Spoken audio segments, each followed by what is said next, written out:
Welcome into DC On Screen episode 419. I am your host, David C. Robertson. This is my co-host, Jason Goss. Hello. Hiya. So, we have decided to forego the intro music today because this is going to be something of a transitional episode. We have a big announcement. DC On Screen is going to change pretty drastically in some ways, and we wanted to give you guys a heads up. For a long time now, Jason and I have done 2 news episodes a week, one for film, one for television, and we've gotten pretty comprehensive with the news. In the on-season, we've also done recaps and reviews for each individual live-action episode that's aired for Gotham, Lucifer, Supergirl, The Flash, Legends of Tomorrow, and Arrow. Besides that, we of course did film reviews and animation reviews when we could. Now, behind the scenes, that equals roughly 60 hours a week of work between the two of us. And with the inclusion of Black Lightning, Krypton, and Titans, it's really only going to get hairier from there. And we've loved doing the show as is, but honestly, the stress has been mounting. Last year was spectacularly rough for us. Our personal and creative lives took a real hit. Our stress levels skyrocketed. We each toyed with emotional breakdowns, like seriously. Mm-hmm. Like, toyed with medications. Yeah. Saw doctors on occasion for various things. Yeah, and it wasn't all due to the show, but No. The stress of the show was not helping. But and there's absolutely no way for us to keep the show going in the same format, much less with the added series. We've known for a while that we were going to have to sit down and figure out what was happening with the show this year. But what made us actually stop and make those decisions was a pretty big fight that we had before and after last week's, I guess not last week's, but the last, 2 weeks ago, with the San Diego Comic-Con episodes. I'm sure, the regular listeners know those were really weird episodes. I would probably refer to them as gruelingly terse. But, and we're pretty ashamed of that. But it's, look, I mean, Jason and I have maybe had 2 or 3 arguments over the years. Like 2 or 3, seriously. That were anything more than playful. But I think this was our first actual, like, verbal row. Yeah. It was really rough for a minute. But yeah, we're not proud of those episodes, and we're not proud of having let ourselves get to that point without talking. So, apologies to you guys for that. We've already said our apologies to each other, like grown-ass men should. We're doing, and this is part of that. So what we're doing is this. We are going to be doing 1 news episode a week that covers the big news for film, television, etc. We're not trying to be comprehensive anymore. We want to talk about the stuff that we think is cool, or interesting, or hilarious, or, if it makes us angry, we'll talk about that too.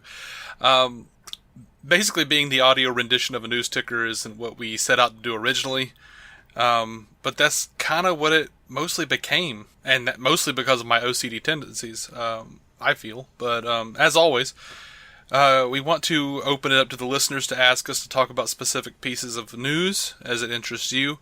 If we missed something you thought was important, drop us a line and we'll get to it next time.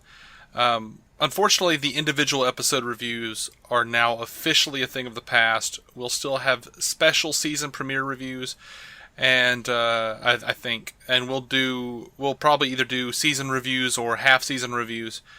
We still have a lot of details to work out. Yeah. Importantly, though, and this is what excites me the most about all of this, this is going to free us up to do a lot more fun stuff with, like, crossovers, whether the podcasts, standalone episodes, like the DC movies that never happened, which apparently people really enjoy, and like reviews of older series or films or animated properties. I haven't even talked to you about this, but Eli Oppelders of Stealing the Remote, I was talking to her, and she thought it might be a really good idea to do, or actually it was my idea, but seems down. Maybe doing like a fan casting of a Batman trilogy as a crossover with her. So, that sounds like a lot of fun. It does. And I look forward to all of that and whatever this show becomes in the future. And like I said, we're going to be working it out, and we love you guys for sticking with us through this weird transition. And I'm sorry if we're letting you down. I'm sure some people might feel a little betrayed, but we don't want you to feel that way. No, but it just became completely unsustainable at this at this point. And part of it had to do with even the shows as they are. Even if they weren't adding shows, they've just moved 2 shows to Thursday night, and me and Dave only have certain times during the week that we can record. Yeah. Even like getting caught up on like Gotham and Arrow, if nothing else was changing, was still going to be really difficult to get worked in. Yeah, absolutely. And as far as not being comprehensive on the news anymore, it was taking a lot of so much time and energy to try to suss out the clickbait from the real news, and it was just how much do you really care about what's on Jason Momoa's Snapchat every week? Yeah. Yeah. It's not too much, but because I am who I am, I'm like, oh no, it's news. He was hitting another guy with a stick. But yeah, and we always set up for this show we always set out for it to be to feel like a couple of friends sitting around talking about DC, because that's what it was. Yeah. And I'd like to get back to that. More fun, more humor, more audience participation, because we love you guys. Mm-hmm.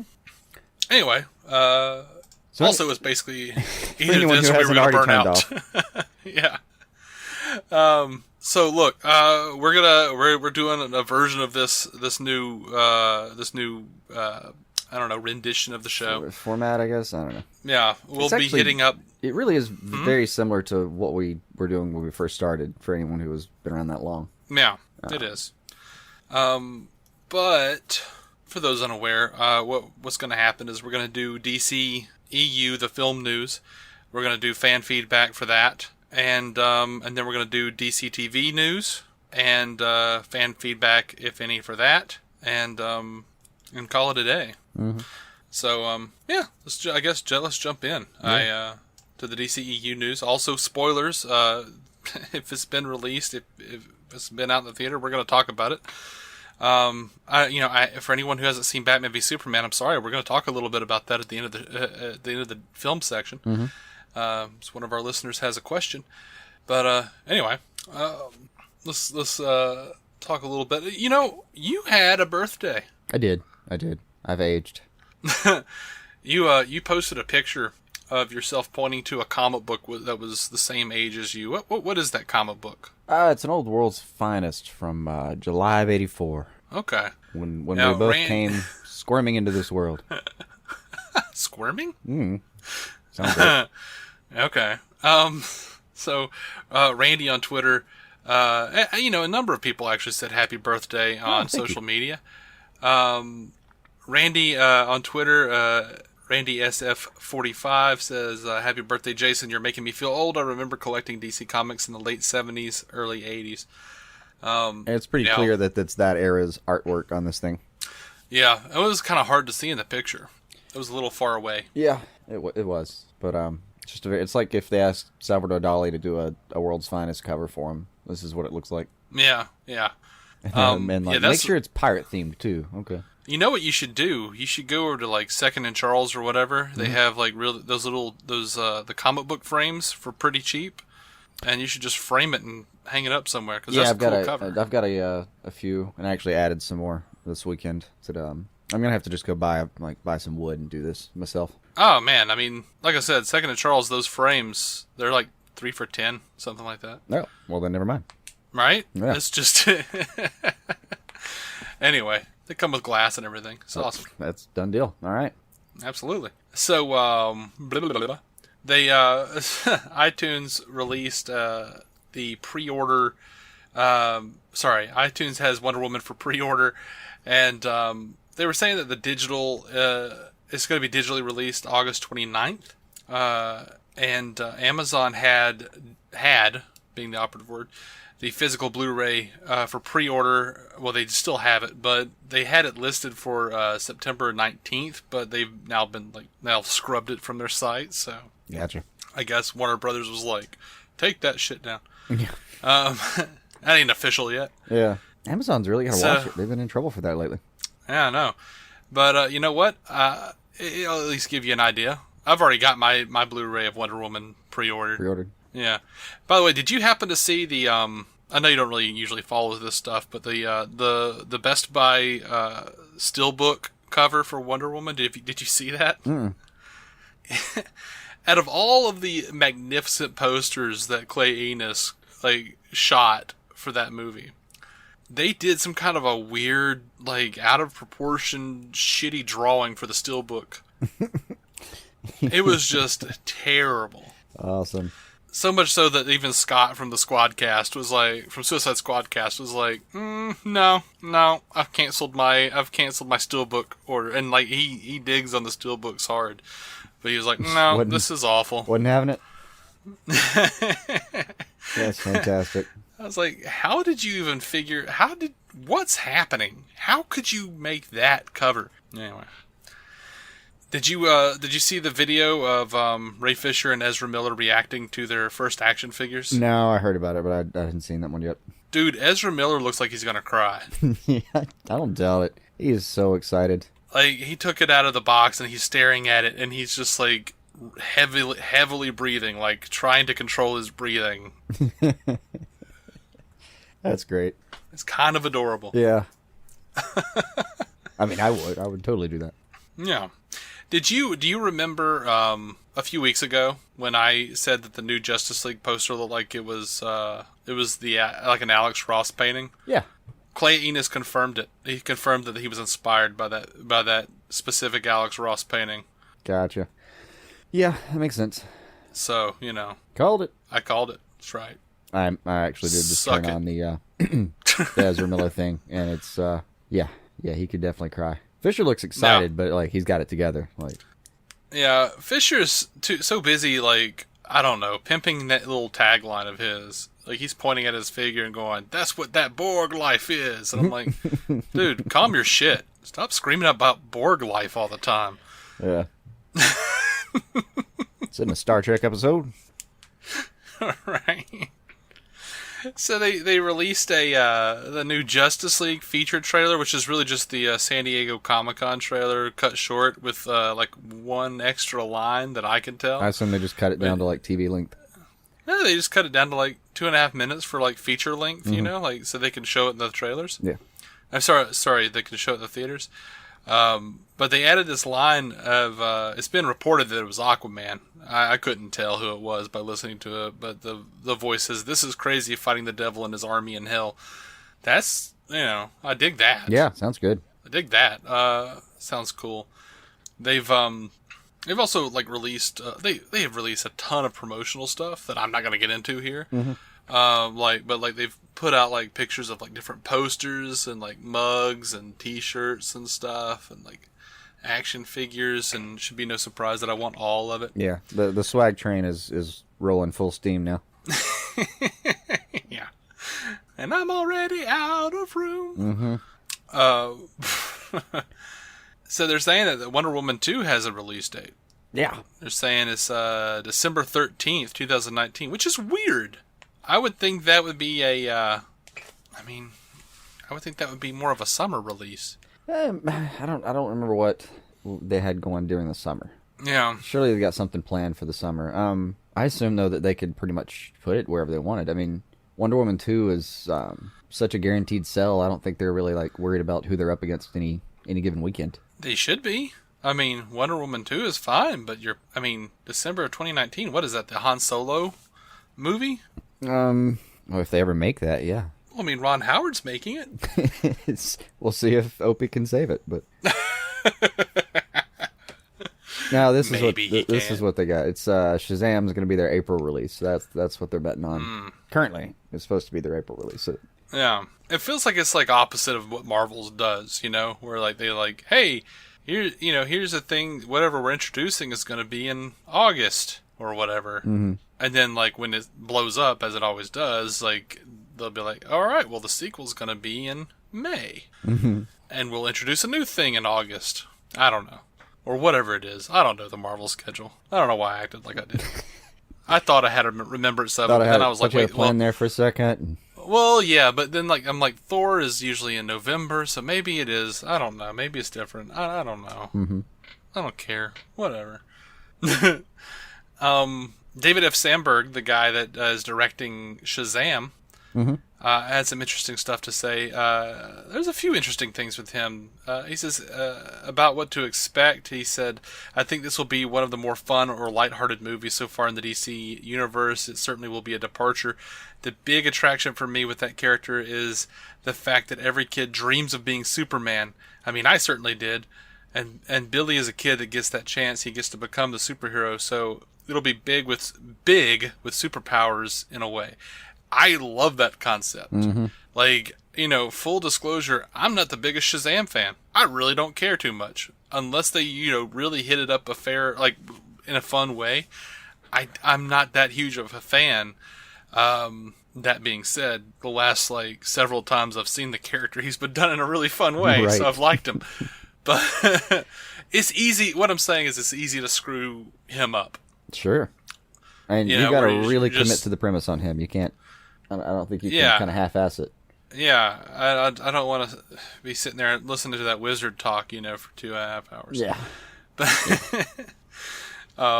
But yeah, this guy seems to have a really good sense of humor. He tweeted he was trolling he's been trolling fans with a lot of different things. But he trolled fans with a fake Shazam script. It was hilarious. It was pretty good. I encourage you to take the 5 minutes to check that thing out. But it was like Superman shows up and Billy Batson's all like, "Hold my beer, Tony." Yeah, he's like, it's like this bitch. This bitch again. Yeah. So he gives Tommy the Tiger his beer, and tries to have a standoff with him. And Superman puts on his glasses. He's like, "Oh, where does Superman go?" Doc, did you see where Superman went? And then I don't know, something about he goes around to the back of him like a coward and hits him in the back or something like that. It's just real stupid, man. It made me laugh a couple times. My favorite part though is at the end, after kicking him in the back like a coward, as it says, who's like, you just have this mustache twirling, kind of like out of Superman. Yeah. It was great. Yeah. And he put down, when he tweeted it was like, "Oh God, this last draft is just perfect. We're getting, threw it out there." Yeah. How many people do you think actually read that and went, "Oh no," I wonder. There seems to be a lot of people online who don't have a sense of humor. Yeah. So a lot of people noticed that there wasn't a mention of a Nightwing at the San Diego Comic-Con. It wasn't on the slate, and Chris McKay defended it on Twitter. He says, "I've turned down films because they were backed into a release date that made it difficult to make a great film. This isn't going to be like that. I want this movie to blow you away. We need time to get it right." Can't argue with that. No, I I get the feeling if they do that, and they've tried to do this before, and thankfully it doesn't happen as often, but you get all the production going, but you've already got the toy line worked out before you've even got a script. And you get the feeling that if they bring Chris McKay the toys and say, "This is what we're going to have in the movie. This is what we're going to sell off the back of the movie," he's just going to grab a garbage can and just burn them in front of him. He might, or he might make an entire amazing movie out of those toys. He might. Stop motion. I just get the feeling he's not going to put up with that crap. Yeah, no. All right, so we got a little feedback. I call that the Shoemaker lesson, or the Schumacher lesson. Schumacher lesson. Yeah. All right, so in our feedback section for the film news, Langston Travis. I always want to switch that up. Said, "My guess is Flashpoint is the reason why Justice League 2 was stalled. If the recent reports are accurate, it's basically Justice League 2. Well, I will say this. The reports that I've read are pretty much all conjecture from Mark Hughes at Forbes. That's what I read. I might be wrong. I didn't dig too deeply into it. I've seen a lot of people reporting that Wonder Woman is officially part of Flashpoint. Nope, that was conjecture. Yeah. Based on the comic. Yeah. I mean, fingers crossed. I think it's an absolutely great idea. There's room for everybody in that story. Yeah, I hope they get really close to doing, Flashpoint right, or, at the very least, well. Yeah. And close to the comic book material. But I mean, maybe it's Justice League 2. Maybe I don't think it's. I think it's going to be Flash at the center of a DC Universe movie, and I would love to see Thomas Wayne and Martha Wayne. I would love to see all of that stuff. So I don't think it's fair to say it's basically Justice League 2 or that's why it was stalled. I think they've got a lot of stuff on their plate and a lot of stuff to get to. We don't necessarily need another Justice League movie right away either, do we? Not right away, no. I mean, let them fill out the roster a little bit. Yeah. I mean, I'm surprised this one's as early as it is. Yeah. I mean, it's not really that early. It's only like one movie shy of what Marvel did with the Avengers, I know. They just, I guess we've got a whole team in there, but some of the team is like getting added during the movie, and which is fine. It's a fine way to do it if you do it right. By the way, all that Justice League promo stuff, like every bit of it looked like it had Superman in it. And they're not even shying away from that anymore. No, I do like that they haven't actually revealed anything. They're just kind of like, yeah, we all know, and here's some merch, and you should buy it. Right. But hopefully they learned the lesson of like, I as a consumer, I want to know the exact format in which we are going to get Superman back somewhere during the process of seeing that movie and not a second before. Yep. Not 1 second before. All right, so Nerdy-tastic on Twitter says, I will believe there's a Flash movie the moment I'm sitting in my seat to watch it, and not a second before. I wholeheartedly support you. I think that is an entirely prudent way to go about it. Makes sense to me, man. All right, so we have a voicemail from Justin Miramon. He's got a couple of questions for us, so let's go ahead and cut to that. Hey guys, Justin Miramon. I wanted to thank y'all for responding to my Dark Knight Rises email. That was cool. And I was hoping y'all could help me with something. Batman v Superman. I wanted to love the movie. I think I did. I think I loved it. But here's the thing. My Batman is the animated series Batman. For better or for worse, I'm pretty sure the better. And no one ever, I don't think, ever got anything over his head. He was a genius in that show, and in most of the comics I've read, I just can't think of a time where he was bamboozled. He was always like a deus ex machina of Batman always knew the score. And at the end, it was this big reveal where, he knew what was going on and he stopped it quietly. The rest of the Justice League never even had a clue, but Batman was, somewhere in the dark fixing things that they didn't even know were broken. And in Batman v Superman, my biggest issue that I can't seem to stop struggling with is that Baby Lex pulled the wool over his eyes so easily with what went on. And I just didn't feel like he had the level of intelligence that I would have to imagine old man Batman would have. So maybe you guys can help me with this. Make me feel better, because I want to just love this movie completely. Yeah, that's pretty much what I'd like from y'all. All right, thanks. Bye. All right, Justin, man, thank you for writing in. Do you have any initial thoughts on his dilemma here? No, Jason? I was hoping you'd have more specifics. My take on it's more that it's for this version, for a movie universe like this, I don't think they can have the infallible Bat. I mean, he's got to be he's got to need this team is kind of why I don't mind it. I like the idea that he kind of gets into the Justice League and really hones his skills like at that point. I mean, in the Justice League trailer, like you made that Alfred's little joke about, doesn't it make one long for the days of wind-up penguins or whatever? Yeah, wind-up exploding penguins, something of that nature. So I'm okay with this guy, even at his age, still learning his lesson. And it's not even, this wasn't a short-form prank. This was years and years and years of, admittedly, possibly too much contrived plotting. But so on the one hand, my suggestion would be that the movie, it has to be there for movie purposes. But I was hoping you'd have more specifics about like the comparison to BTAS.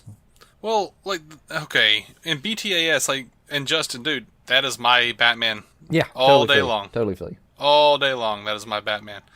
But he was not he was not infallible. one of my favorite episodes, Perchance to Dream, duped the entire episode by the Mad Hatter, running around inside of a dream. He knew something was wrong, but, I mean, he was pretty... Like, he thought he was going nuts. Yeah. I've got Batman in my basement. He needed some kids to help him get pills, so he wasn't, like... he wasn't duped there, but he was certainly taken down a few notches. Yeah, he wasn't prime form. And that episode takes a lot of heat for that. Yeah. Not necessarily for that, it takes a lot of heat in general. As far as needing kids to help, in TAS, they also had the first Riddler episode. Like, Robin knew all about the Minotaur maze. Mm-hmm. Bruce didn't know anything about it. It was just a video game for kids. He underestimated it.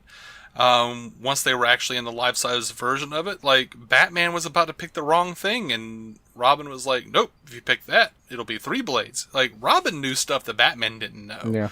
So, which reminded me of, like, the 66 series where, we all remember different things about that. But what cracked me up watching it through last year when I did was, Robin seems to be the one that solves all the puzzles. Yeah. Like, he's the one working through most of the Riddler stuff. And Batman always goes stuff. like, yeah, and Batman always goes, right. Yeah.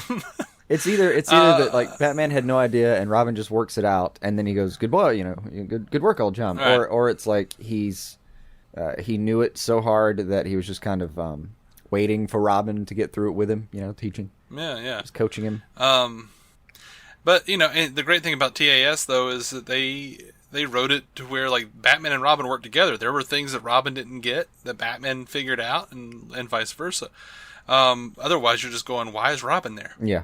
Why does he just insist on putting this kid in danger? Now, the cool thing, though, is, A House and Garden. I thought of that one, too. Like, Poison Ivy duped Batman the entire freaking episode. Mm-hmm. Like, he really started to think that she was legit until Robin mentioned that, like, oh, Chris and Kelly are girls. What? Yeah, he was starting to finally starting to fall for it, I guess. Oh, what was the episode? I can't remember what it's called. Jimmy the Jazz Man's in it, and Batman is like hung up at Crime Alley, talking to Leslie Tompkins, mm-hmm. and he's late to that big bust, and Gordon gets shot by Jimmy the Jazz Man. Mm-hmm. Batman screwed the pooch on that one. There's a lot of TAS episodes where Batman screws up. So you can let yourself off the hook about that a little bit if you want to. Yeah, and if you really want, like I said, love BTAS, and the really cool thing about it is if you look at the first bit of BTAS, he gets better as he goes. So by the time he's in Justice League, yeah, he is kind of like, I know everything, but he's also slowly been experiencing all these things and coming to terms with all these different new realities, like, oh yeah, magic is a thing. Oh yeah, aliens are a thing. Yeah. Oh no, and he's honed his craft. I like to think that like he did a certain amount of research and behind the scenes tinkering and planning before, when it was just him and his gallery. I like to think though that when he gets in the league, he kind of sees whole worlds and dimensions of possibilities and goes, yeah, I'm going to need to do more homework. Mm-hmm. And so then you start getting a guy that's prepared for everything. We saw him do, detective work to some degree in BVS, but he's not a Batman we've really seen on screen before. Like, not really. He's a broken version of the character. Mm-hmm. I kind of wonder, I mean, yes, to some degree Lex did dupe him, and he did, but, would Bruce have cared? Or was he just, like, looking for a reason, like, to take down Superman? Like, he tells Alfred, like, if there's a 1% chance that, yeah, we have to take it as an absolute certainty. Yeah, well, we can destroy the entire world. That's the brilliance of Lex's plan. Is it uses that against him. He's telling him the thing that he wanted to hear most in the world. Yeah. What I'm saying is, even if Batman knew that Lex was somehow manipulating him, he might have just rolled with it anyway. I think he would still be like, yeah, but is he wrong? Yeah. Yeah. So yeah, that's what I'm going to. That's what I'm going to say. I don't know. Let us know if it helped. Yeah. I hope you can enjoy this movie as much as you actually want to enjoy it. Yeah. And you might as well, I hope because so, too. there's so many people that were displeased with it. You know, those of us who liked it should dig in. Yeah. All right, so we've got one more voicemail for this film episode. I don't know what the hell is happening. It's becoming increasingly unclear. It appears that the old Witter woman has another Witter friend, and they're on some sort of a party line. And I'll admit I listened to it and I laughed at least 3 times while listening to it, like out loud by myself. But here now, the old Witter women. Myrtle, are you there? Well, hello. What was that? Who was that old feller talking? Who's that on our party line? We got this party line, and I got this old rotary dial phone, and I got arthritis in my finger, and I can't hardly dial. Did you take your rheumatism medicine? Well, I did, but it's already past my bed. Well, it caused me to sold my drawers when I took. They said that old rheumatism medicine has old alcohol. Oh, no, it's the devil's drink. It is. It must be. But it makes me feel better. Those fellers were talking about that Green Lantern, and I wondered if it was one of them fellers holding the lantern out on their front porch. Well, who are them fellers on the telephone? I don't know. I hope they ain't listening to Get off our party line, you bastard. That's right. Because old Cletus might get mad. Well, but Cletus only 3 feet tall, so he ain't going to do nothing. I know, but he kind of gets jealous. Well, all right, well, I'll talk to you later. Bye. All right. Okay. You have a good one. Make sure you go to church in the morning now. I will. I'll pray for your immortal soul. So, you're going to have that old snake handler tomorrow. Well, that'd be good. All right, I'm going to sit right in the back. Well, I'll eat me a ham sandwich before I go. Bye.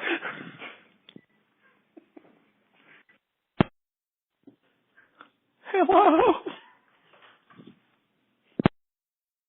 What's your take on the old Witter women, Jason? Oh, it's good to hear about her diet. I have so much trouble physically understanding what's happening with these things most of the time that by the end of it, I'm like, I heard ham sandwich. I'm sure of that. And I think they're going to a snake church. They gotta get their rheumatism medicine. Yeah, the rheumatism medicine. What was the thing about the guy that was 3 feet tall who wasn't gonna do nothing to nobody? I don't know. I have no idea. I don't know what's happening anymore. They sent us another one, but we'll get to that next week. Gotcha. We can only do one Witter women or Witter woman voicemail per week. That sounds reasonable. I can't do more than that. I'm sorry, Witter women. Yeah. All right. So that's going to wrap it up for the film news. If you guys are going to stick around, that's awesome. But for those people who aren't sticking around, please go check us out on Facebook, Twitter, Instagram, DC on Screen. You can find us all those places. If you want to send us a voicemail and be like the old Witter woman, you can call us at 205-259-6331, and we'll play you on the air. Now let's get into some DC TV news. Seems to be kind of there was a lot, and there was a lot that was just kind of not worth talking about. But what did you make of the Riddler to have an identity crisis in Gotham season 4? I did. He's gonna have to. I mean, I did like where they're gonna take it, because what they're doing is, it sounds like once he comes out of the ice, he's going to be like he's going to be pretty average, mentally challenged. I couldn't tell if they were gonna make it challenged or if they were gonna cap him at average. But he's definitely not going to be, super smart anymore. I don't know what they'll do with that. I really don't. Yeah, I don't either. I mean, he seems excited about it because he gets to explore another version of the character. I did like, sorry, I forgot his name at the moment, but him talking about he's like, man, I got to play the real Riddler for like a couple episodes. It was great. Yeah, he's like, I got so close. Yeah. So whatever they're going to do, it's not going to be, the Riddler proper anymore. They may just ditch. No. They may ditch that entirely. Maybe. I mean, for now. I don't know. I'll tell you what pissed me off, though. Erin Richards was talking about, well, they asked her if, like, Batgirl might be brought onto the show, and I don't think Erin Richards, based on everything I've read, I don't believe Erin Richards realizes that her character is not supposed to be Batgirl. Yeah, her name's Barbara, so she's just going with it. Yeah, I'm pretty sure she believes that she's supposed to be Batgirl according to the comics. But they asked her if Batgirl being brought on was impossible. She said, I don't think so. She says, I think it's still possible. I think this version of Barbara that we'll see will actually be the most surprising to Jim as a development. I think he might be taken aback by how she's turned out, and not necessarily in a bad way. So, I mean, if you didn't know, I mean, she's going to be back. She's not dead. We had high hopes, but she's still around. And I was afraid of this. I was thinking about this earlier this week, I guess. Where I was like, I bet they'll like use that electrocution as like a reset button. Intense electroshock therapy. Yeah. And she'll like come back and she'll be like, I don't know, all nice and stuff again. Mm-hmm. I don't know, cured by some stretch or something. I don't know. Yeah. It won't be breaking precedent. The show has no idea how mental health works in general. This is the same show that 2 years ago was handing out certificates of wellness. Like, I have a piece of paper that says I'm sane now, so I don't have to go to jail. Right. Even though I murdered several people. Well, that's something the comics have always done. I know. To some degree. I know. But that it's, there's mentioning it, and then there's employing the device, and then there's literally showing us on screen a certificate, a signed certificate. Right. That's leaning on it. Yeah. Oh well. So the producers of Gotham talked a little bit about how they're going to have Bruce running around with like basically like a utility belt and gadgets and stuff. Like he's going to be a little proto Batman. Little proto Bat. And of course, because they have no, they're just all about trying to excite fans, and they have no respect. They started bringing up Year One and stuff, and I'm like, dude, you're not going to be like Year One. Just calm the hell down. You're not going to be like Year One. This is not Year One. Yeah, I'm curious about what they think they're going to take from it. Yeah, we'll see. I don't necessarily believe them, but it's a short enough book. Yeah. They probably, at least they read it. Right, mate. Well, I don't know about that either. Yeah. So you sent me a story about why Laura Benanti isn't returning to Supergirl. She had put out a tweet saying it was because being a mom is more important, but then it turns out that she's been promoted to series regular on another show. Yeah. Yeah. I laughed when I saw that. Like, oh, I think I know the whole picture now. Okay. Yeah. Like, oh, well. So that's what's happening there. She's going to be on the detour. Hopefully doing a better job than she did on Supergirl. I know she can act. Yeah, I've seen her act and do well. Yeah. I don't know what's going on. Now we're going to see what, what's her name? Lois Lane. Erica Durrance. Thank you. Now we're going to see what she can do. Yeah. I mean, I already know what she can do. Be probably the best damn live-action Lois Lane I've ever seen. Yeah. Yeah, I could get down with that. It was like, and we haven't talked about Smallville. We're going to talk about it soon. Yeah, real soon. But, you know what? I did not think they could cast a Lois Lane on Smallville that made me feel like, you know what? I'm glad Chloe and Clark didn't wind up together. But they did. It took time to. It took her years to grow on me. Really? Yeah. Okay. Yeah. Well, I mean, they kind of kept slipping her in just a little at a time. Yeah. Until she was like main cast member. Yeah, and just Chloe was so important to me that that's kind of what was going on too. I didn't want her to get in the way of what was going on with that, but no. There was also that thing though with Chloe where it was like, where they were, I think they did it on purpose, where it was like they were trying to wean me off of the idea of Chloe by annoying me with her. Like they. Like I felt like every time Clark was hanging out with any other girl, like she would just kind of give that, like they would like cut to the close up of her like looking sad. Yeah. I'm like, oh, shut up! It's been like 6 years. With the you just kicked my puppy look. Yeah, I'm like, it's been like forever. Stop freaking out about this. Stop being sad all the time, Chloe. Right. I know. Clark will never like you. I don't know why, but Clark will never like you. Anyway. Never got it either. But we'll get on to that. Yeah. Always so much more interesting than Lana. Anyway. Yeah. Apparently, in a big bummer of news, Tom Felton is not returning as a series regular on The Flash. Even there's no plan on him returning, apparently. Not currently. sometimes that just means they haven't worked out the deal yet. Mm-hmm. Yeah, we'll have to see what that amounts to, because we could, maybe he's the real Thinker. Yeah, that'll do it. And he what if because they cast the Thinker, and I don't remember who it was. Mm-mm. I didn't really care because I didn't know the person. But in the same way, they're like, "Hey, Zoom is Candyman," mm-hmm. and then it's like, "Well, nope, now Zoom is Teddy Sears." And maybe that's what it is. Like they're like, "Hey, look at it's the Thinker," and then like at the end, it's like, "Surprise, it's Tom Felton." Yeah, that could. I feel like we're going to see maybe another headline in a few weeks. It's like, Tom Felton to be a regular on Workaholics or some crap like that.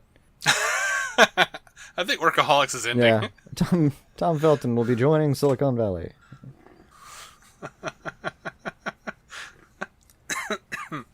So, Grant Gustin has been saying and teasing this, and then like some behind the scenes pictures showed up online of Flash's new suit. It's not really a new suit. It's basically his 2024 suit, like from that Flash Forward episode, or when he like goes to the future. Yeah. So it looks a little more like the comic book Flash suit, but if you just showed it to me and said, "Hey, what do you think of the new suit?" I'd be like, it looks the same to me, but I'm not observant. Put them side by side, and I'll know the difference. I mean, I can tell you the difference, but I don't know I don't know costumes well enough to like. I can't do that. I have to have someone has to point it out to me and then go, "Oh, yeah." Well, he's more red. Yeah. He's more like traditional red. He's got a little more gold, like the gold lightning on the suit. He's got like the gold lightning belt. Mm-hmm. It's there. It's legitimate. I'm not. I would have, if no one had brought it up, I would have been like, huh? Yeah. This is where I need the just internet like the to Flash fill to things me. in for me sometimes. Now, this is really exciting to me. They cast Hartley Sawyer, and I don't know who that cat is, but he looks the role. They cast him as the elongated man, freaking Ralph Dibny. Mm-hmm. I am super excited about that. He looks right. I don't know his history. I don't know where he comes from, but yeah. I don't know. Whatever the article said, but it wasn't a thing I knew. Mm-hmm. But yeah, he looks right. Yeah, I don't know why. I'm just really excited about that. I've always liked Ralph Dibny. I wonder if Sue is going to be around. Apparently they are going to like really dig into him being the private investigator that's helping them solve a mystery. Mm-hmm. And Elongated Man, was in the actual Flash comic, many years ago. So I dig it. I dig it, and something might be nice though is their the team investigates things, but they don't. They don't so much have investigations as they just have like constant breakthroughs. Mm-hmm. I kind of like the idea of needing someone who focuses on an investigation, kind of coming in and out of the story this year. Mm-hmm. I mean, I don't know if he'll only be on one episode or what. I didn't. No, it says recurring. See any mention? I had seen recurring. Did you see recurring? Yeah. Oh, you know what? It's right in front of my face. I'm an idiot. It's right there. Recurring role. That was in the casting call, I think, too. Was supposed to be a recurring role. Yeah. I'm an idiot. This new format's made me lazy. Oh. But yeah, that's exciting to me. Mm-hmm. Hopefully it won't be like a Tom Felton recurring, where it's like next season we'll just never see him again. Yeah. Or they'll like make him boring and stick him on Legends of Tomorrow. Yeah, it might happen that way too. All right, so speaking of which, Gorilla Grodd is going to be coming to Legends of Tomorrow. Yeah. Mark Guggenheim said, jokingly said that, he works for bananas. Mm-hmm. And the only thing I thought was, Grodd hate banana. Yeah. So yeah. And apparently he's going to have like a super team or something, but, and Guggenheim said like, I won't tell you what it is, what the team's name is, but we'll try to work it in like Legion of Doom if we have a way. Yeah. If they can squeeze it into the episode somehow. I mean, it's, likely to be the Secret Society, but. Yeah. I mean, I don't know. I mean, Damien Dark's coming back, and it's going to be like post-dead Damien Dark from Arrow. Mm-hmm. Which I'm just not at all interested in seeing. I really want. I liked Damien Dark, but I really just would rather him not be around anymore. The only thing that had me excited about it really is somewhere it was mentioned that I forget who said it, but they said it was going to be Fun Damien again. And I really did like first half of season 4. He was a lot of fun. He enjoyed being evil, and that was good. Yeah. He started taking himself too seriously, and he was overpowered at some point later in the game. It just wasn't worth it anymore. Yeah. Yeah. So, Guggenheim was talking about how they already have a shape for season 7 of Arrow, and he says it's the earliest they've ever had an idea for a season that far ahead, and it's come out of their conversations about season 6. I think that's interesting. I'm a little afraid, like usually when shows plan that far ahead, they get married to an idea that they have, and then they like don't allow the show to be written organically. Like they don't let it. If like there's a lot of times you'll write something and then it like looks different than what you wrote. Yeah, or just when it's actually being acted, just not there for it or something like that. Yeah, the response isn't there for it. And then and a perfect example of that is spoilers if you haven't seen How I Met Your Mother. You know what? I won't even spoil it, but they had a very specific idea in mind for the ending, and they shot it with the 2 kids, who react and everything to the story.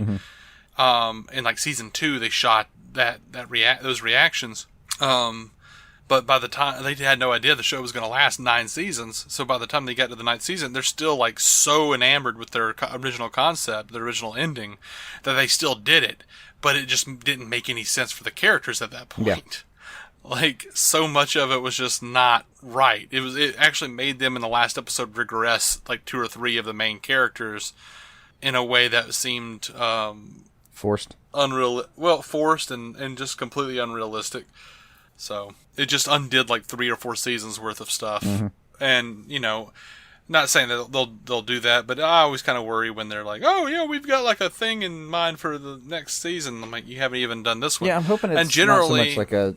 Like you're saying, that's like a scene, and it didn't make sense by then. I'm hoping this is only next year that they're talking about. I'm hoping it's kind of just a concept, like where they want the team to be by 701. But you consider how often Guggenheim and Miracle will make a statement about what's about to happen on Arrow, and you know what? Kreisberg does it, and Helbig don't even do this too much. But it's always Miracle and Guggenheim to do this shit specifically. They're the ones where that they'll stand be out. like, oh, we're going to do this, and we think it's going to do this, and blah, blah, blah. And they have these, like, kind of, like, bold statements of vagueness, but very, like... Yeah. Like, when it doesn't pan out if you think back on it. Because, like, and sure enough, like, they're into 5 episodes and they've already been like, well, that didn't really pan out. We're not doing that. It didn't really happen. So, I don't know. On the bright side, it means really they do enough press that you do get to look somewhat inside the room, but not always the most efficient use of your time. Yeah.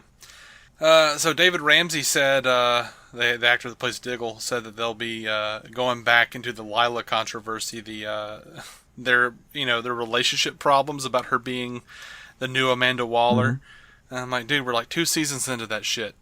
I thought it was too much last year when they did it, and I thought they wrapped it up pretty well.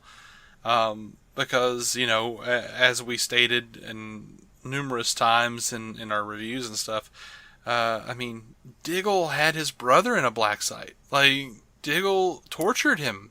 Diggle basically is Lila. Yeah. What is the issue, dude? They just never quite worked it out, I guess. But yeah, well, David Ramsey's saying that he doesn't like what she does, and they're going to get back into that. And I am just bummed about that. I don't want to see any more of that. Yeah.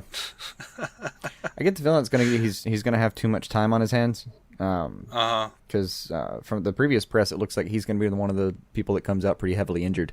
Yeah. Yeah. I thought it was kind of funny. Willa Holland was doing this thing where she was like, well, this is what Thea's focus is going to be for the next season. If I survive. Mm-hmm. Where she just kept kind of bringing up, like, things, like, like ideas for the character, but then being like, if I'm still there. I'm like, oh, shut up.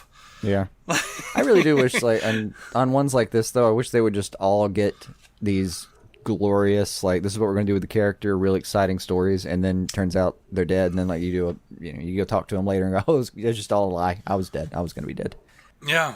I mean, really go for it. Like, really go for the prank here. For like SDCC, for any of the like promotional stuff, it should literally just be Oliver and William. Yeah. Sitting there. Yeah, that'd work. Oh, and they should have Josh Segura sitting there too, but with a bullet hole in his head, just laying there. Just laying on the floor. like Josh, what do you think? The closest I've seen him do was like the other. I think I mentioned this the other week though. Like one of the TV line interviews, the guy asked him like, "So who's here just for show right now?" And they all raised their hand. I'm like, okay, that's good. That was something at least. Yeah. So I guess I don't really have much to say about this, but I thought it was kind of cool to note that Titans has actually started casting. They cast Tegan Croft as Raven. I don't know her body of work. I don't think there's much of one. I looked up her IMDb. It's pretty sparse so far. Yeah. Pretty girl though. Mm-hmm. Looks. I don't know that I've ever seen much of Raven's face. Yeah, she's always very, got that very hood. hooded. But so I like the character of Raven. I hope they do. Hope they do her well in this show. Exciting news: Batman versus Two-Face gets a release date. They Best Buy has it listed as October 17th. So you can bet I'll be buying that. That's Adam West's last portrayal of Batman, and William Shatner's portrayal of Two-Face. That's gonna be good. It should be a lot of fun. Yeah. It'll probably. What do you think? They'll probably get a theatrical release for that one. I don't know. I haven't heard anything. Was it necessarily? Was it company Fathom? Yeah, I don't know. I haven't heard anything about the Fathom. That's if there might be. They I mean when they announced it, for instance, for Batman Harley Quinn, but I mean that comes out in like a week, and they only announced it a few weeks ago. So yeah. Al Granite and Semaconda on Twitter. Well, first, Al Granite said he missed us. He wants us to hurry back. We're back. He said maybe you can talk when you come back. You can talk a little bit about this, and he linked us to Kevin Conroy doing Christian Bale's lines on the Talkin' Tunes Nerdist podcast with Rob Paulson.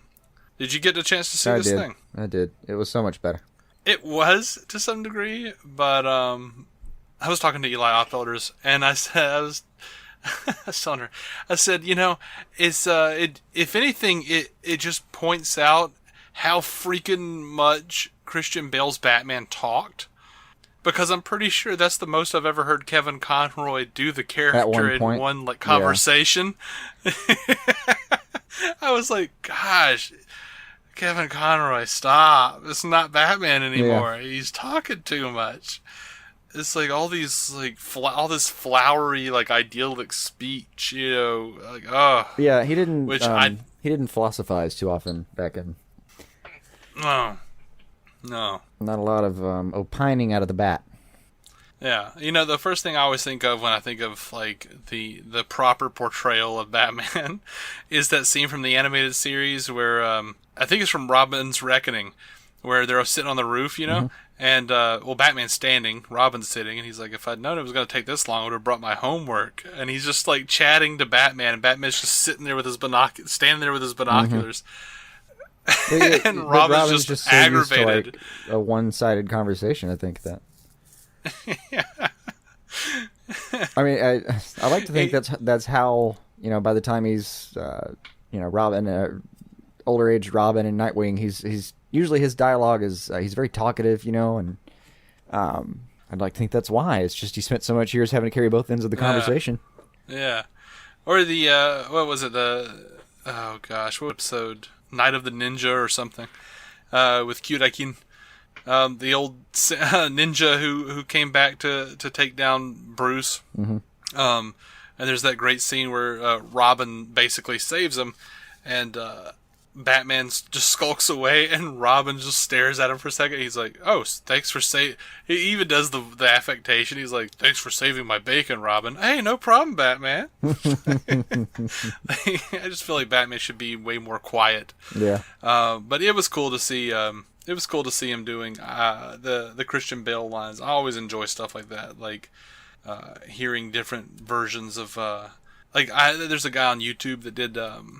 he basically does a fantastic imitation of Hamill's Joker, and he took this like all the Nicholson scenes of the Joker from '89 and overdubbed them, and it's just fantastic. So I enjoy seeing all that kind of stuff. Nice. Moving on. Bruce Timm was talking about the possibility of doing more Batman animated series movies, essentially. And he was like, he says if Batman and Harley Quinn does really, really well, the home video people will say, yeah, let's do some more in that classic style. I've heard some really bad reviews though about this thing. Yeah, I've heard mixed reviews. We're gonna have to kind of wait that out. Yeah, I don't know.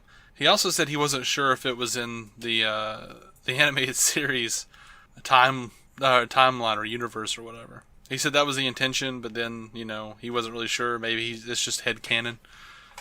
Yeah, I mean that series kind of bounced around a little bit anyway. It didn't necessarily move completely linearly, so yeah.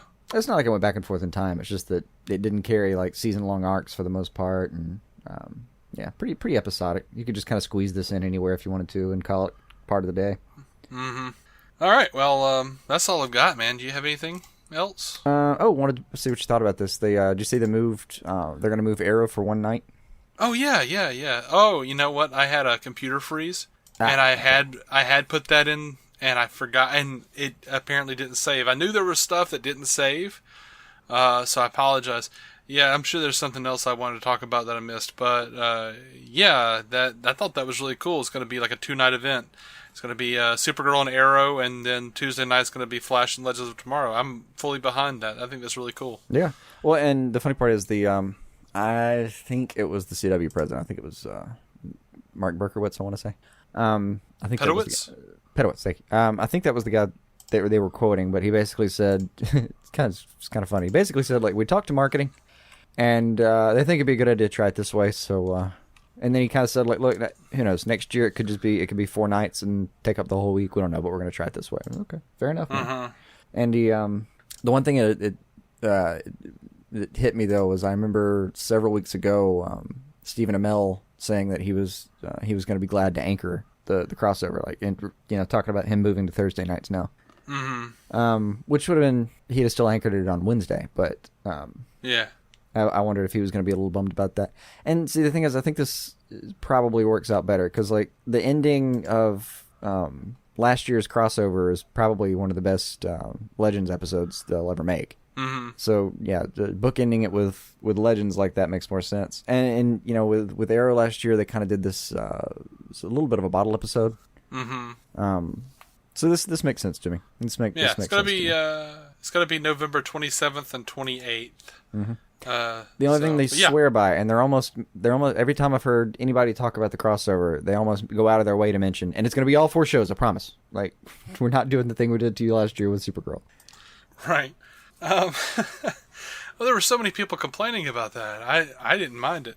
I did mind that one, actually. I mean, I didn't mind how they did it. I minded them billing it as a 4-night crossover. And then not doing that. Yeah. I don't know. I didn't care. I don't think. Now, you might go back and listen to something from around that time period, and maybe I was going, yeah, that was bullshit. I don't know. I just didn't like how they... I didn't like... I felt like I'd had a bait and switch happen. And then they didn't learn from their lesson again, so they go back and do the Flash Supergirl musical crossover, and they did the same thing. And then everyone kind of shrugged their shoulders and went, "What? We told you that was bullshit. What are you doing?" Because remember, the Music Meister only shows up for like the last 30 seconds of Supergirl. Yeah, I know. But it's okay. I don't know. It doesn't bother me.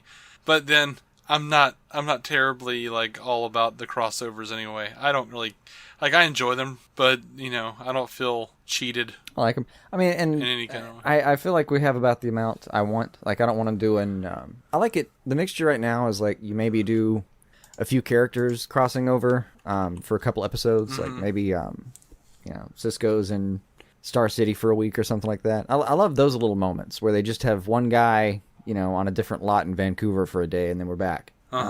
But these things are such a bitch to plan. I totally get why. Where it was like I even appreciate that they're committing to, like, we've got these 4 shows, we're going to cross them over. It's a huge deal to plan. I mean, nightmare, complete nightmare scenario. So I get that. Yeah. I get not having more of them. I'm good with the mix we got. Right. Let me ask you something. Mm-hmm. Have you ever heard of the word jiped? I don't think so. Like JIPED? Right. I don't. Well, I was at the store, mm-hmm. and I overheard a kid, and he was like looking at something, and he didn't like the prices of it, and he was like, "Oh man, what a jipe! They're trying to jipe me." Did he like see gypped written down somewhere and not heard? That's what I think. And is now going around mispronouncing it? Yeah. I think that's what's happening. Like, I'm like, oh, it's a kid that's lived his entire life on the internet and has never actually heard of this word. Right. So he's just mispronounced. Okay. But, yeah, I just wanted to make sure. And I had to ask because one is funny. Yeah. Yeah. I like the idea of this kid being out there doing that. He just kept saying it. He was like, oh, man, they're jiping me. All right, maybe it's just the new way people are doing that these days. They've decided to rework that word. Right. Okay. Yeah. I've got a random question for anyone who knows. Anyone who knows enough about civic policy. Is it supposed to be just like illegal or to have an intersection that doesn't have any stop signs? Because I feel like someone's supposed to be in trouble. But me and a fully loaded 53-foot semi thankfully noticed the lack of stop sign at the same time. And like I mean, I was about to T-bone a big old car, or he was about to get me. I couldn't quite tell who was going to get who. But we were both going the same speed, not even paying attention, nothing in front of us to make us stop. And then like we both saw each other in time, stopped, and first looked at each other like, "What the hell, man?" And then we both looked for each other's stop sign, couldn't find it. And then we looked back at each other like, "What the hell? You're trying to kill us out here." I want to say I've heard of that. That is like the same. That is basically if you don't see any stop signs at a 4-way stop, it is the same rule as if you have 4 stop signs. Like whoever got there first gets to go first. Okay, well, you just take turns. I don't know how that would work. I mean, I thought that was why they got the stop signs was to indicate. Yeah, that. but the stop signs don't help that. I've been in plenty of 4-way stops with stop signs. Nobody knows what the hell they're doing. No one does. There's always just it's just like 4 guys looking at each other, and then there's the one person who says, "Fuck this, y'all stay. I'm gonna go." And then everybody goes at once. Yeah. And then slams on their brakes. Yeah. And it's a whole thing. And then you stop and start with each other 3 or 4 times until one of you just like wild emotions. Go, man, go. Yeah. Mm-hmm. But I would just like to know if anyone happens to know if that's something that's if there's a policy for this. I don't know. Yeah. I mean, they're taking our tax dollars, and not putting up stop signs at the 4-way stop. I'll tell you, it's a great deterrent for texting and driving, man. I mean, I was thinking like, dude, if I'd gotten a text right then, I might have hit this guy. Seems like a total jipe to me. Right. We were jiped at least one stop sign.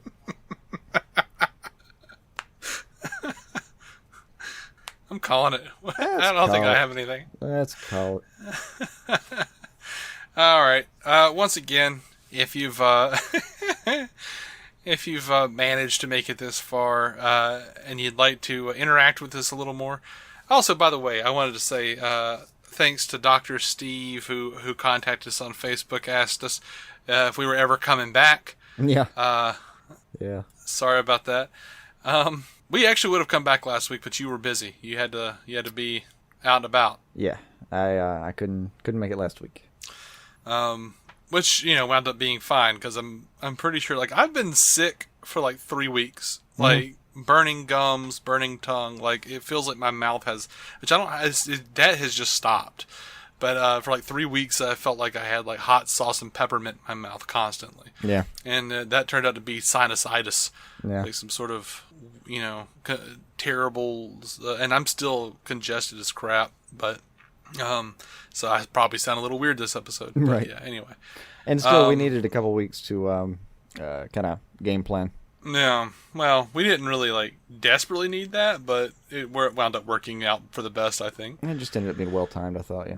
Yeah. But anyway, if you want to hit us up, connect with us, we would love for you to. Mm-hmm. And, Twitter. That's part of the point here is we want to make it more like, what do you want to talk about? Yeah. Twitter, Facebook, Instagram, DC on Screen. You can catch up with me personally on Twitter at David C. Robertson. If you want to leave us a voicemail and be like Justin Miramon or the old Witter Woman, 205-259-6331. I'm not gonna tell you not to be like the old Witter Woman. It's up to you. But there is only so much we can take. Mm-hmm. Yeah. I don't want to have to develop anything called a Witter Woman policy. Hold on, I have to know what that would entail. I don't know. I don't want to really. I don't want that to be a part of my life. Getting into that. Oh man, I'd love to know what that would be. Well, we may have to find out. We'll see. Okay, I rescind my prior statement. Please, please be as ridiculous and creative as you want with the voicemail system. I would, in fact, love for Jason to have to concoct a Witter Woman policy. You just want to see the memo sent over in your... Just open a memorandum, Witter Woman policy.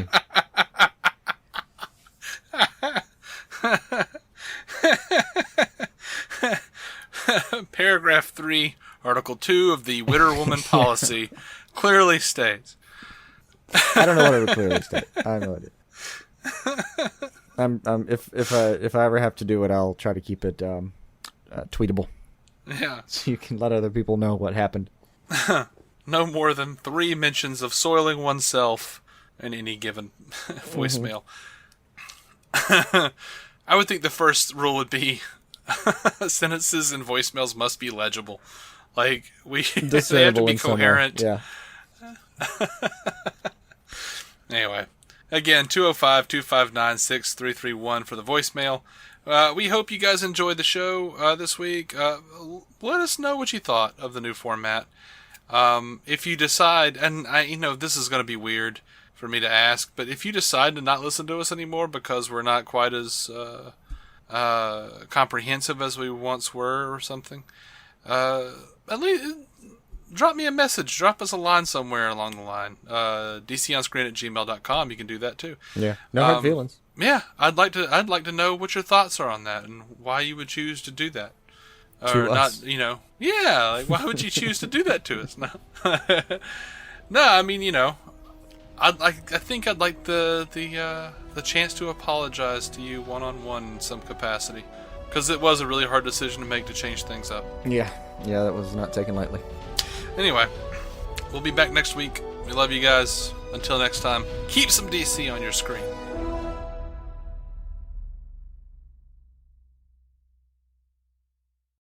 We all love the Low Country lifestyle, which is why we should do our best to protect it. To get insurance that helps you protect your home from whatever the Low Country throws at you, contact CT Lowndes & Company today. Their local agents can review your coverage to help make sure you're properly protected. CT Lowndes & Company has been helping protect and insuring the Low Country since 1850. Visit ctlowndes.com to learn more and request a quote. That's CTLOWNDES.com. Amazon Delivery Service Partners are hiring full-time delivery drivers to meet growing customer demand. Receive compensation of at least $20 per hour at select stations, plus benefits and a sign-on bonus of $1,000 from participating DSPs if you apply now. No delivery experience required. Must be 21 years or older. Terms apply. Apply today at amazon.com/driver. That's amazon.com/driver.